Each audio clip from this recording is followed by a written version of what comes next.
Ustaz. Saya sambil jalan. Sambil jalan. Bismillahirrahmanirrahim.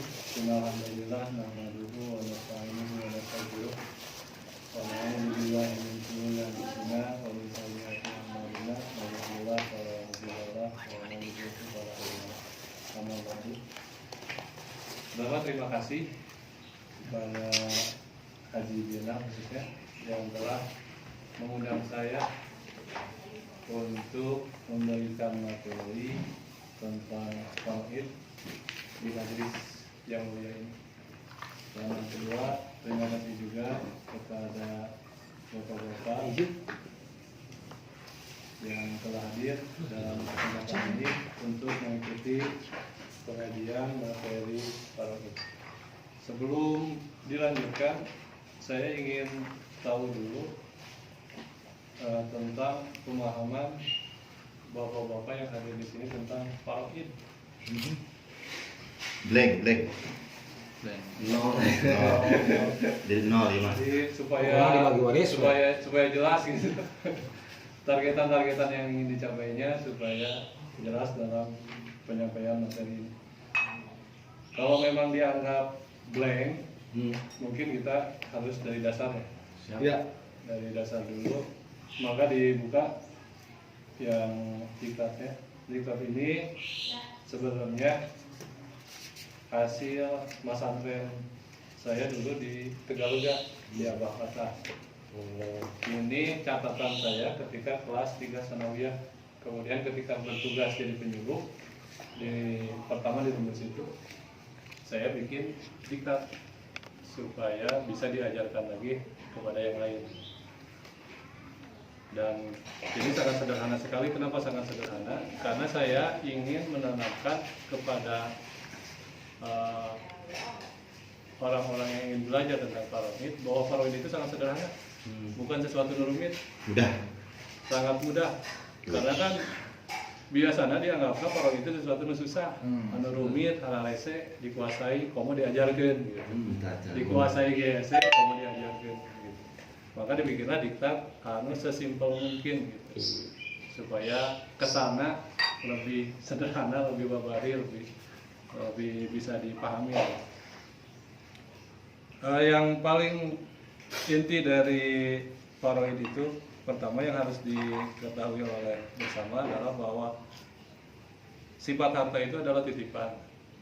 Ketika yang dititipinya sudah meninggal, maka dikembalikan kepada yang menitipkan.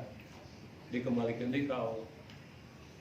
Dan ku Allah dikembalikan karena hidup dalam bentuk harta warisan. Sehingga konsekuensinya karena dikembalikan ke Allah harus sesuai dengan aturan main yang ditetapkan oleh Allah, oleh ajaran. Aturan mainnya adalah ilmu faraid. Di sini urutan-urutan dari diktat ini, pertama adalah apa sih yang disebut dengan tirkah? Tirkah itu adalah harta peninggalan dari yang meninggal. Tirkah itu harus dikurangi dulu dengan biaya-biaya. Biaya pemulasaran jenazah harus dibayar oleh tirkah itu. Kemudian kalau punya hutang harus diselesaikan dengan tirkah itu. Kemudian juga kalau ada wasiat juga harus dipenuhi dulu wasiatnya. Hanya ada syarat, wasiat itu jangan melebihi sepertiga dari harta waris. Kalau lebih dari sepertiga bisa dibatalkan atau dikurangi supaya jangan lebih dari sepertiga. Tergantung kesepakatan ahli waris. Kalau memang itu wasiat mau dilaksanakan boleh, tapi jangan lebih dari sepertiga. Dibatalkan juga boleh, karena ketentuan wasiat sepertiga. Kemudian wasiat itu tidak boleh diberikan kepada ahli waris. Jadi harus kepada di luar ahli waris. Misalkan cucu perempuan dari anak laki-laki, dia tidak termasuk ahli waris. Cucu perempuan dari anak perempuan, bukan dari anak laki-laki. Cucu perempuan dari anak perempuan, dia tidak masuk ahli waris. Dia boleh dapat wasiat. Tapi cucu perempuan dari anak laki-laki, karena dia termasuk ahli waris, tidak boleh menerima wasiat. Double. Jadi double gitu kan. Jadi seperti itu. Baru setelah semua selesai, jadi tilkah. Jadi harta yang harus dibagikan. Kemudian kita juga harus tahu sebab-sebab seseorang mendapatkan waris. Sebab-sebab seseorang mendapatkan waris, pertama pastinya karena ada hubungan nasab, hubungan darah, ayah dengan anak, kan seperti itu. Kemudian yang kedua karena ada hubungan pernikahan. Istri atau suami mendapatkan waris karena dia ada kaitan pernikahan. Gimana kalau pernikahannya putus? Putus juga warisnya. Potongan mau menang waris intinya. Potongan Muhammad misalkan mau menang waris Muhammad di Saya ambil garis apa dah itu? Karena sudah terputus gitu, karena tidak ada hubungan lagi, hubungan pernikahannya sudah batal gitu. Kemudian yang paling utama adalah karena seagama. Itu sebab-sebab mendapatkan waris. Kemudian kebalikannya, sebab-sebab tidak mendapatkan waris. Tiga kebalikan dari itu. Karena tidak ada hubungan nasab, karena tidak ada hubungan pernikahan, karena tidak seagama, dan ditambah lagi membunuh. Model kasus tukang lari, suami sama anaknya, anak tirinya dibunuh sama istrinya. Itu menggagalkan dia untuk mendapat warisan. Tadinya yang menang waris, sekarang kan jadi menang waris karena membunuh. Serakah ya. Karena keserakahan dia jadi tidak mendapatkan warisan. Kalau di sini disebutkan ada perbudakan dan sebagainya, ini hanya untuk penambahan hasanah keilmuan saja. Dari dulu di teorinya ada seperti itu, tapi sekarang kan udah nggak ada, jadi nggak perlu dibahas. Nah, itu sebab-sebab mendapatkan waris dan sebab-sebab tidak mendapatkan waris. Kenapa ini harus dijelaskan terlebih dahulu? Karena ini nanti ada kaitannya dengan verifikasi ahli waris. Dia itu anak kandung, tapi tidak seagama, otomatis dia tidak dapat waris. Meskipun anak kandung. Dia itu bapak kandung saya, tapi karena beda agama, dia tidak mendapatkan waris dari saya. Seperti itu. Oh gitu ya. Harus seagama. Jadi syaratnya seagama. Kalau beda agama, itu tidak dapat warisan. Nah itu secara sederhana seperti itu, sebab-sebab mendapatkan dan tidak mendapatkan waris. Dan sekarang yang perlu dipahami sebenarnya supaya pemahaman tentang waris itu, bahwa waris itu adalah sesuatu yang mudah, kita harus tahu alur penyelesaian dari masalah waris. Jadi alias bidok. Kan ini kalau karena tidak tentu kematiannya apa? Merempat. Oh ini karena tidak tentu kematiannya, dia tidak mendapatkan waris. Misalkan goib. Oh. Goib seperti itu, dia tidak mendapatkan waris. Kalau nanti seandainya dia goib nih, harta udah dibagi, ujuk-ujuk pulang udah. Sedangkan harta udah dibagi, sedangkan dia ini gak kebagian. Ya itu kalau yang saya baca dari kompilasi hukum Islam, harusnya diulang lagi kalau udah ketemu seperti itu. Jadi lamun habisnya jadi hutang, ahli waris. Kembali lah Gus lah. Tapi jarang-jarang terjadi sih kan seperti ini gitu, jarang terjadi. Cuman kalau memang dia tidak ada, dianggap meninggal saja gitu. Sehingga di sini disebut menghalangi mendapatkan waris. Jadi waris susah dipahami itu gara-gara kita sebenarnya tidak tahu prosedur atau alur penyelesaian masalah waris. Yang pertama harus dipahami, yang harus diselesaikan itu yang tadi itu tilkah itu. Tilkahnya itu apa-apa saja, berapa totalnya. Kan harus dicek dulu, ini benar-benar punya almarhum apa bukan, nah, seperti itu. Ini sudah statusnya sudah dikasih ke orang lain, sudah diwasiatkan atau bukan. ini hasil bersama atau bukan, seperti itu harus jelas dulu, dan itu harus dibuktikan gitu. Kalau sudah jelas baru jadi tirkah. Jadi tirkah mah udah bersih. Ya. Misalkan oh ternyata dari harta yang ditinggalkan 300 juta, ternyata setelah diverifikasi mah hartanya tinggal 150 juta, berarti ini tirkah, bukan yang ini. Jadi harus diselesaikan dulu ini yang pertama sebelum melangkah ke lanjutannya. Kemudian yang kedua, setelah ini jelas, didata siapa ahli warisnya. Ada proses pendataan ahli waris.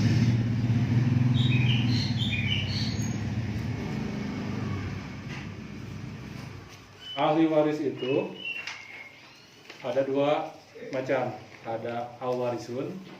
Al-warisun itu ahli waris laki-laki, ada al-warisat, ahli waris perempuan. Al-warisun jumlahnya ada 15 macam. Sementara al-warisat ada 10 macam, di sini ada. Ya. Ahli waris laki-laki, ahli waris perempuan. Lebetan. Jadi data aja dulu. Yang termasuk ahli waris tulis semua. Berbeda ditulis. Misalkan ada 10 orang yang dianggap jadi ahli waris yang masuk ke al-warisun al-warisat. Nah, siapa al-warisun al-warisat itu? Yang pertama dari golongan laki-laki, al-warisun itu ibnun. Ibnun itu anak laki-laki. Yang kedua, ibnul ibni. Ibnul ibni itu cucu laki-laki dari anak laki-laki. Yang ketiga, abun. Abun itu ayah. Yang keempat, jadun. Jadun itu kakek. Yang kelima, ahun sakik. Ahun sakik itu saudara sekandung. Yang keenam, ahun liab. Ahun liab itu saudara sebapak, berarti beda ibu. Kemudian yang ketujuh, ahun lium, saudara seibu, beda bapak. Kemudian selanjutnya, ibnu ahi sakik, anak dari saudara sekandung. Terus juga ibnu ahi liab, Keponakan ya? ya keponakan, anak dari anak laki-laki dari saudara laki-laki sebapak. Kemudian amun sakik, paman yang sebapak, yang sekandung dengan bapak. Kemudian amun liab, paman yang sebapak dengan bapak, berarti beda ibu dengan bapak. Kemudian ibnul ami sakik, anak dari paman yang sekandung dengan bapak. Ibnul ami liab, anak paman yang sebapak dengan bapak. Yang ke-14-nya jauj, suami. Yang terakhir muktik, yang memerdekakan hamba sahaya. Nah, itu golongan ahli waris dari pihak laki-laki.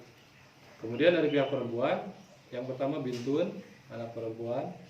Bintul ibni, cucu perempuan dari anak laki-laki. Umun, ibu. Jadah lium, nenek dari ibu. Jadah liab, nenek dari bapak. Ukhtun sakikoh, saudara perempuan sekandung. Ukhtun liab, saudara perempuan sebapak. Ukhtun lium, saudara perempuan seibu. Zaujah atau istri, dan muktikoh. Nah, itu ahli waris kita data dulu. Dari 25 ini ada berapa orang yang masih hidup yang dianggap sebagai ahli waris. Jadi tulis aja dulu, berbeda. Misalkan ayat salapan, 5 golongan laki-laki, 4 golongan perempuan, tulis aja dulu. Setelah itu selesai, kita lari ke yang ketiga, masalah hijab mahjub.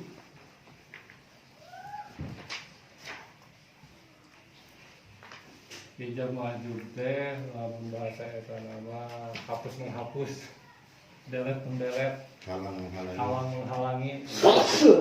Jadi setelah ini ada 9, tinggal 9 teh siapa yang terhapus.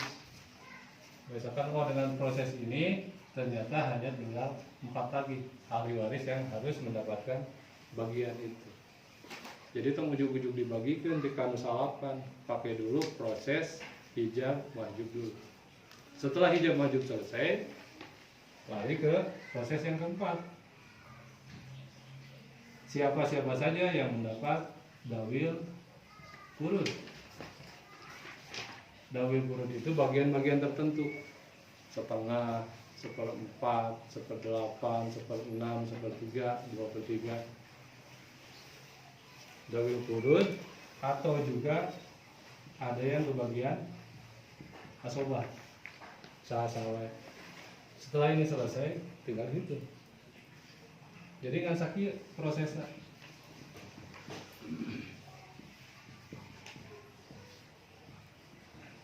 Kadang-kadang kita bermasalah itu di nomor 1 dan nomor 3. Kita sering bermasalah. Nah jadi lebih, nah jadi kurang, nggak ganti permasalahan itu gitu. Kalau ini alurnya seperti ini sudah dilaksanakan, insya Allah penghitungannya akan lebih mudah. Akhirnya contohnya kira lah. Kita contoh kasus aja dulu sebelum kita mendalami diktat ini. Seseorang meninggal yang ditinggalkan pertama suami. Sarenang suami mah tuh perlu diangkatannya. Sarenang, Tad, suami mah tuh perlu diangkatannya. Kamu istri perlu diangkat, bisa 2 kilo kan. Suami mah tuh. Yang kedua anak perempuan. Jumlahnya misalnya 4. Yang ketiga saudara laki-laki sekandung, jumlahnya 1. Yang keempat saudara perempuan sekandung, jumlahnya 3. Ibu nggak ada. Ini terakhir. Oh udahlah, 4 aja dulu.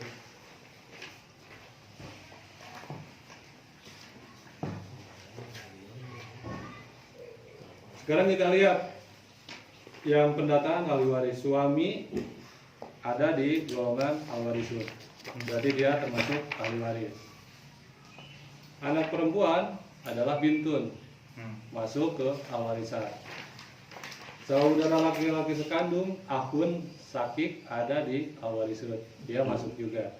Kemudian saudara perempuan sekandung, ukhtun sakikoh, dia juga masuk ke ahli warisan. Berarti ini semua dapat dikategorikan sebagai ahli waris. Nomor 2 sudah selesai. Kemudian kita masuk ke hijab mahjub. Meninggalnya istri. Yang meninggal pasti istri karena ini ada suami. Bisa dibuka di bagian yang hijab mahjub, lembar ketiga. Lembar ketiga, kita cek suami di golongan al-mahjubun. Suami itu jauz. Dari nomor 1 sampai nomor 12 ada nggak kalimat jauz? Dari 1 sampai 15. Yang lembaran ketiga, al-mahjubun minal warisin. Ada nggak suami? Nggak ada. Nggak ada. Berarti suami tidak terhapus, tidak terhijab. Ini berarti dapat jadi ahli waris.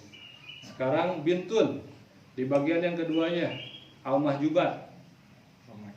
Ada nggak bintun tertera di situ?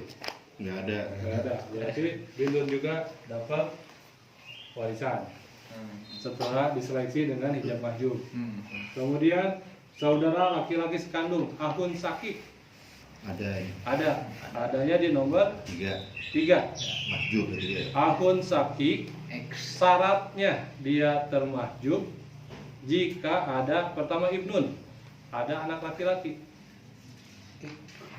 Di sini ada anak laki-laki nggak? Harus ada syaratnya. Syaratnya itu dia terhijab kalau ada anak laki-laki. Kalau ada yang di atasnya. Nih, Belum satu-satu. berarti kan nggak ada anak laki-laki. Betul.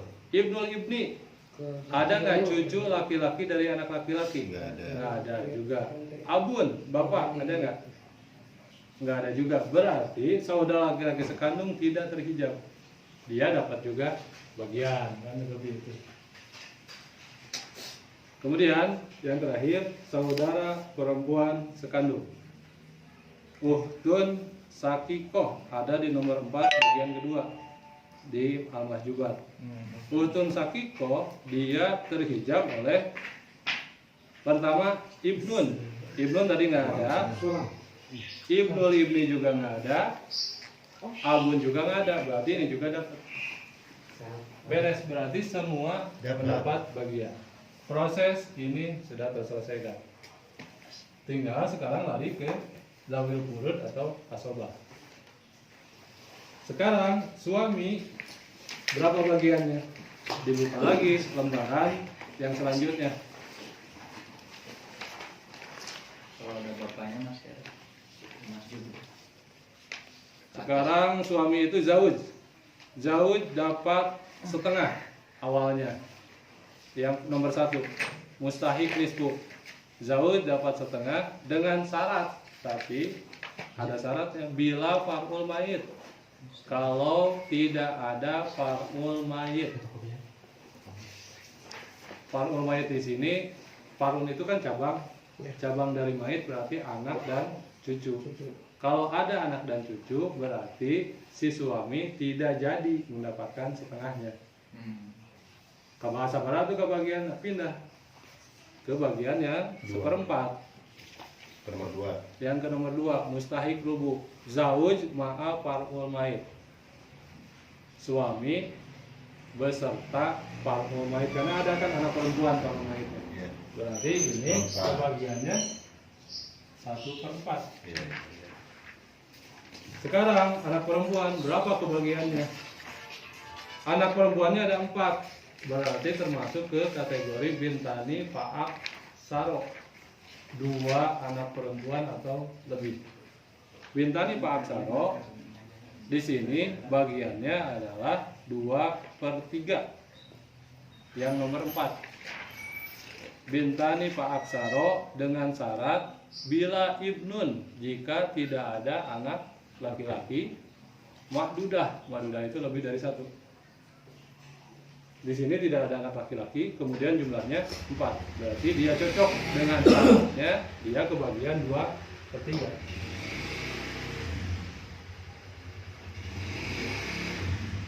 Kemudian sekarang saudara laki-laki sekandung atau saudara perempuan sekandung. Saudara laki-laki sekandung kita cari di sini yang namanya ahun sakik ada nggak?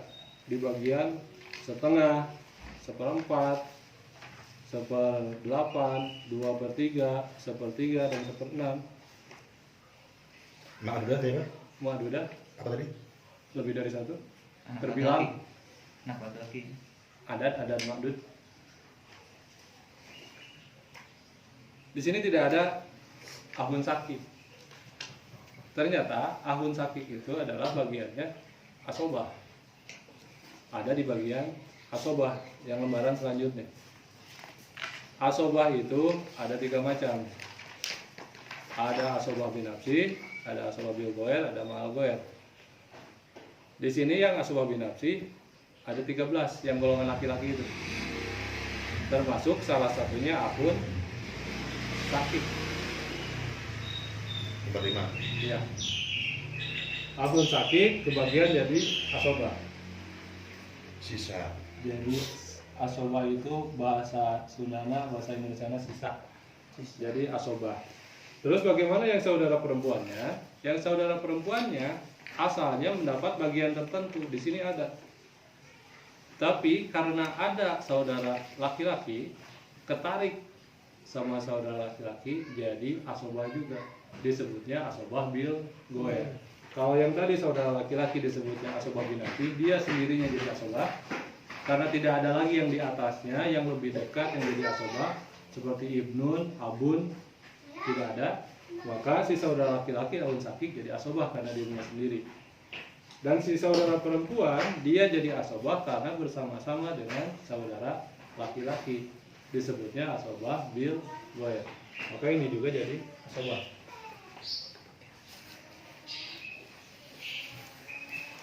Beres tinggal dihitung. Sekarang 4 dan 3 berarti di angka 12. Seperempat berarti jadi 3 per 12. 2 per 3 berarti 8 per 12. Berarti jadi 11 per 12. Ada sisanya 1 per 12 untuk saudara laki-laki sekandung dan saudara perempuan sekandung. Bagi 2.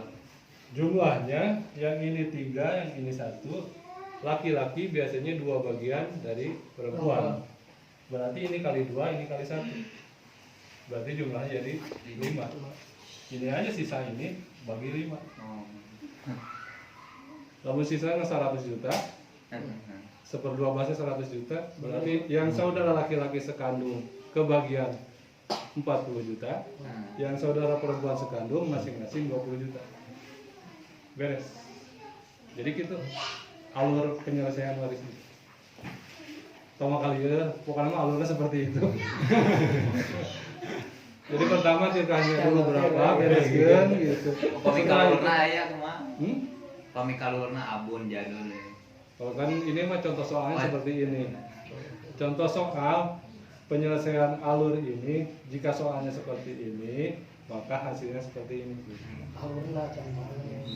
Jadi yang harus dipahami itu adalah kita dalam menjalankan waris harus mengikuti alur ini. Tilkah heula bereskeun supaya jelas berapa totalnya tilkah itu. Setelah dikurangi ini itu, setelah dipisahkan dengan ini dan itu.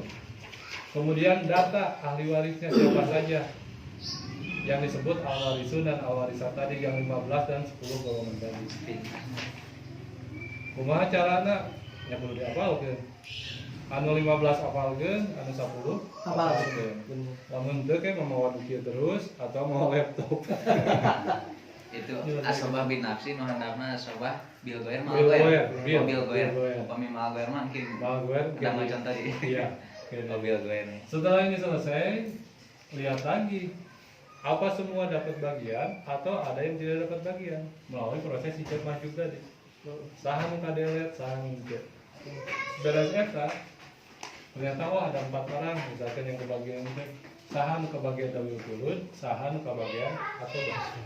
Setelah itu selesai, tinggal dihitung seperti tadi hitungannya.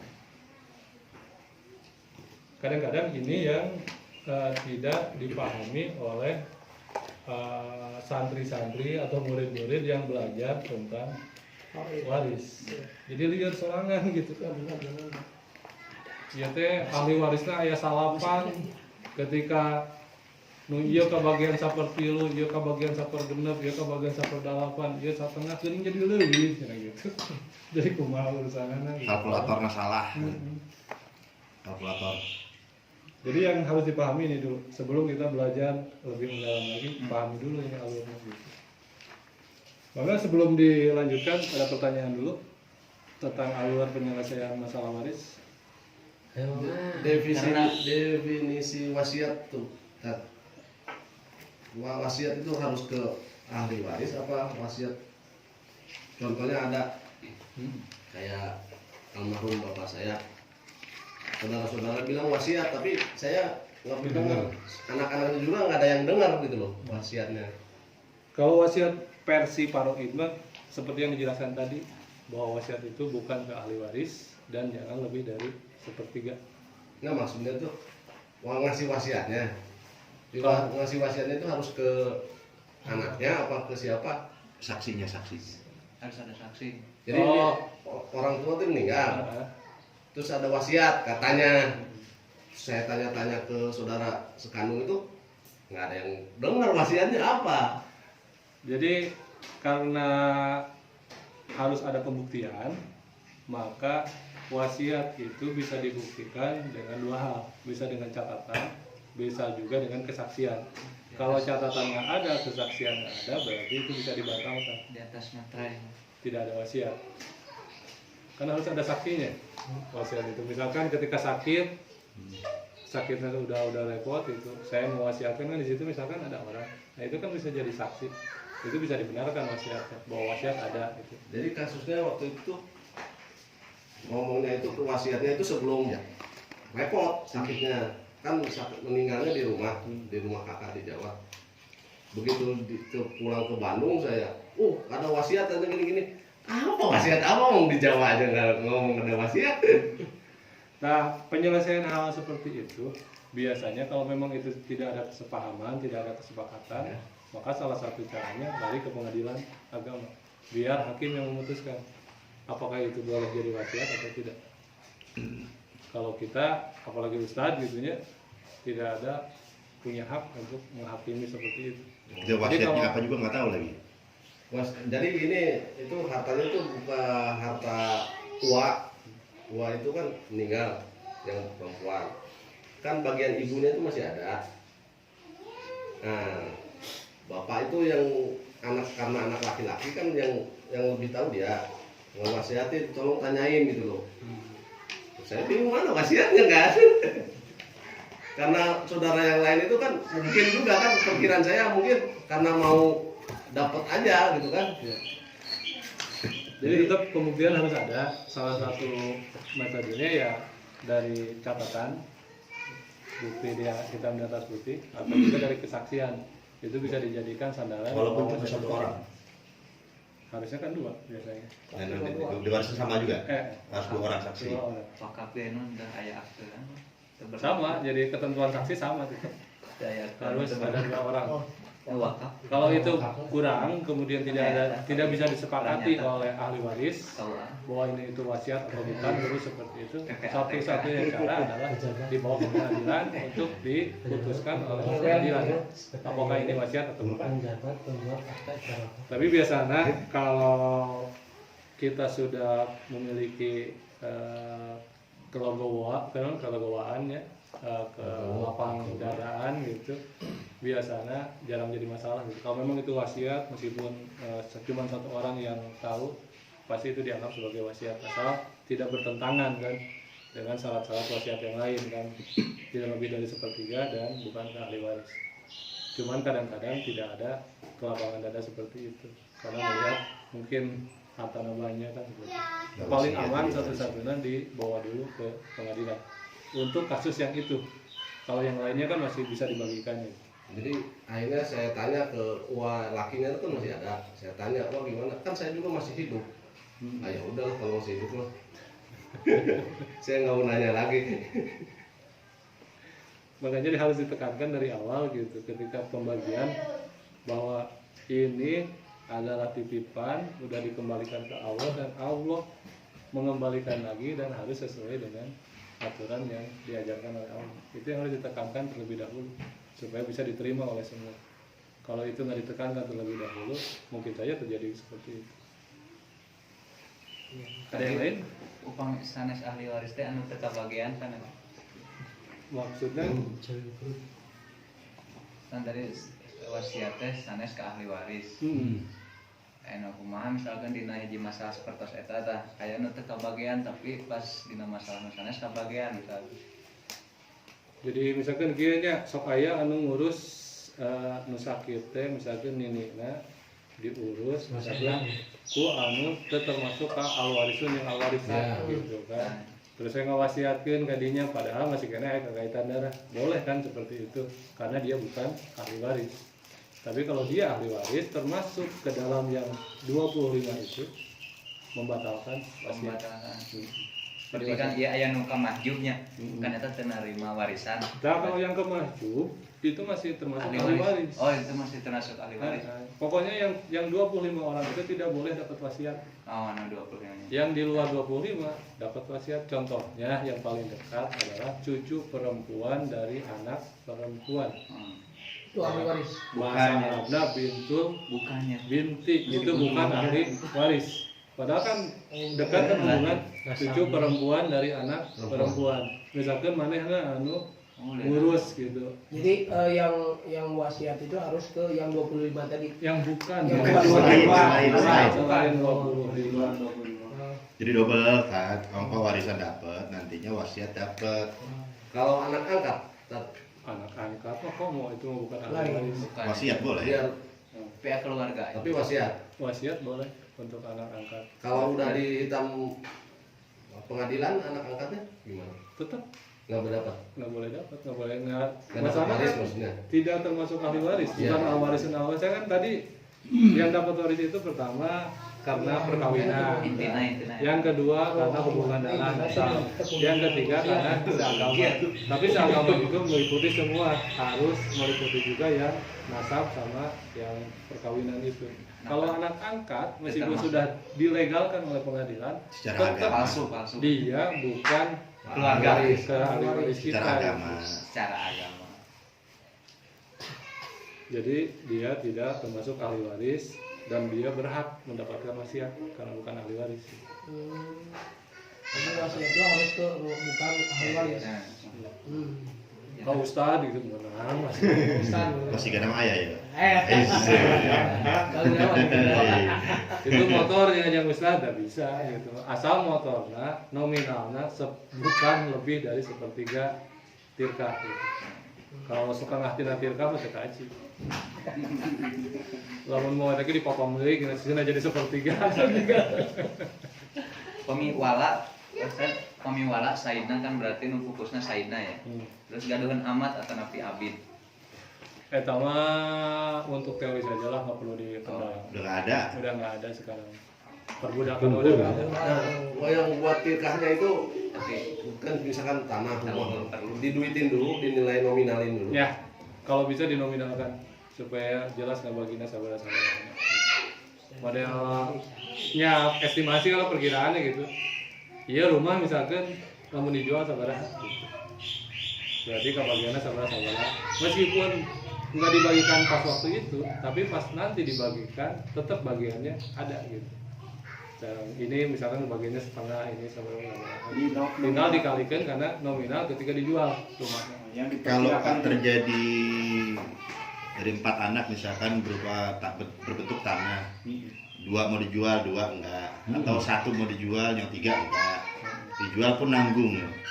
Karena kan cuma 1, paling cuma 20 meter misal, cuma buat apaan kan gitu. Itu biasanya solusinya kayak gimana? Solusinya dibeli ke ahli waris. Sama yang 3 lain, kasih duitnya. Atau lawan mah biasanya sok banyak ngasih. Ieu mah merewe jang dulu saya nu ada dariku gitu. Dikasih.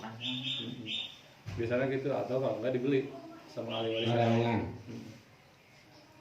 Oh seperti ini kejadian misalkan dari rumah diperkirakan 150 juta, tapi ternyata setelah dibagikan waris, misalkan setelah proses, ternyata pas dijual itu rumah menjadi 200 juta, jadi Bagus itu aja. bagaimana itu? Ya bagus. Tinggal tambahin doang. Bagi rata aja. Enggak tinggal dikali deh kan. Tapi Dikasih bisa bagiannya ini. Oh diulangi lagi atau gimana? Bukan. Tapi Persentase. bisa. Jadi kita patokannya bukan ke nominal barangnya, tapi ke persentase. Oh iya. Pembagian ininya. Tapi Iya itu kebagiannya saparapat, cina 200 juta gitu. Juga nu tambahannya wasiat ya Ustaz Lin. Sok aya nu ngabagikeun kenging separo nih kumaha. Termasuk Pak, Sok Separuh uang. dibagikeun ku Ustaz. Biar ustaz dapat kabar. sekian persen kan ada kan? Oh, itu Teh, mah kuliah bahasa lagi. ieu nama kuliahna Ya usul. kuliah usul. Oh jantan Usul kumaha di luar hukum eta menternya. Kebijakan menternya. Sampai saat ini persentasenya itu saya belum menemukan belum dalil nu kuat tentang usul bahwa si ustad ngabagikeun Kudu teh sekian. kudu kabagian 1/10 na. Oh teu aya. Kabayang atuh ayeuna lamun hartana 1 juta, Oh. 100.000 si ustad kabagian, lamun 1 miliar 100 100 juta, bari keluarga lain. Naon lain. Usaha Hitung ngumpul lain deh. dengan ngitung ngumpul bari paling ge sajam ge Ah, beres. Serius ngaji 100 serius. juta. Nah, justru tadi jadi naon ya heureun gitunya. Sekarang banyak anu datang ke KUA ngabereskeun masalah waris ditanya, "Emang nggak ada ustad di lembur gitu?" ayah jangan kudu mere 1/10.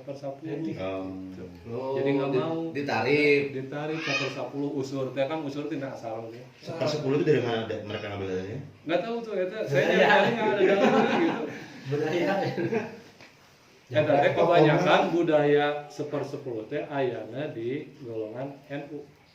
Oh iya. Nah, di Persis Muhammadiyah mah nggak ada yang menggunakan Usul. usur. Emang kan kebanyakan di NU emang usul mah gitu. Tanya ke Tad, Usul. dalilnya Dalilnya mana di mana? gitu Kitabnya ya? gitu kitabnya naon Kitabnya saya can naon, manggihan masalah tapi kan usur. kayeuna usur teh gitu. Pertos jakat. Tapi lamun kembalikan ka non ka ahli warisnya, lamun ayeuna secara ahli waris teh tentang usul gitu nya awal mah ridho, nu penting mah ieu maslahat. Ini adalah Terus jadi masalah, jadi gitu. masalah. Tina usulnya asaro 1/10. Tadi Pak Didi. Sepertos. Iya ge Komisi lah. Dia melenceng Pak Haji sepertos ini perkawis jakatnya. Pan jakatnya ibadahnya. Pan aya sabab aya syarat jakat sabab nanti nisob syaratna kedah haul. Misalkan pan teu acan nisob beureunan hek ngeluarkeun jakat dituntut teh gitu. Juga kumaha tanya abi teh aja geus pertos asbab. Jakat boleh tuntut gitu. Pertos gaji ya gaji 2 juta. Nusok nuntut mah jaksa. Hah? Jaksa nusok nuntut. Jakarta terantun. Kan jakat. Jakat. 2 juta tadi dikeluarkan untuk. Model gaji PNS kan ya suka dipotong. Ini tapi di luar pembahasan ya di luar. Paling mungkin nggak bahas paroin. Kemarin. Ini gajinya. Dan bab zakat Tapi nggak jakat. Ada pertanyaan lain cukup lah ya. tentang ya Cukup. alur. Pokoknya usul mah Kuat ya. tapi kembalikan ke ahli waris sudah nih. Jadi sebenarnya itu peluang buat Ustadz Endar Nah. supaya dapat banyak pasien. Di sini ada juga kalau ahli waris nggak ada ke siapa ada juga di sini. Nggak ada di situ mah. Iya masalah teknis. Kalau ahli waris nggak ada sama sekali larinya mana? Ke Baitul Mal. Baitul Mal kalau dari kompilasi hukum ke negara. Nah sekarang Baitul Mal ini di negara kita Kebaik kalau dikompilasi kan dikembalikan ke Baitul Mal pemerintah berarti baik. Kayak punya anak Ini memang benar ini belum paham gitu paham. Jadi sekali lagi alurnya yang harus dipahami seperti ini. Pertama tirkanya harus jelas dulu sabaraha-sabarahana setelah diselesaikan ini itunya. Utang piutang dan naon kemudian statusnya juga harus jelas apa ini wasiat, apa ini hibah, apa ini milik dari almarhum atau almarhumah, baru itu jadi tirka. Kemudian data ahli warisnya yang dari al-warisun dan al-warisat yang jumlahnya 25 ada berapa orang sisanya. Kemudian setelah terdata pakai metode hijab mahjub, sahanu ka hijab, sahanu teu. Setelah itu baru dibagi siapa yang bagian tertentu, siapa yang dapat asobah, baru dihitung. paling ini aja kan yang perlu ditekankan istilah-istilah al-warisun dan al-warisatnya ini. Ini kan walaupun sudah dibahasa Indonesia kan masih bingung. Ya, makanya sekarang kita Anak laki-laki saudara seayah. Nah, yang Tirka udah jelas ya. Iya. Iya mah pokoknya penyelesaian seperti itu Tirka. Sekarang kita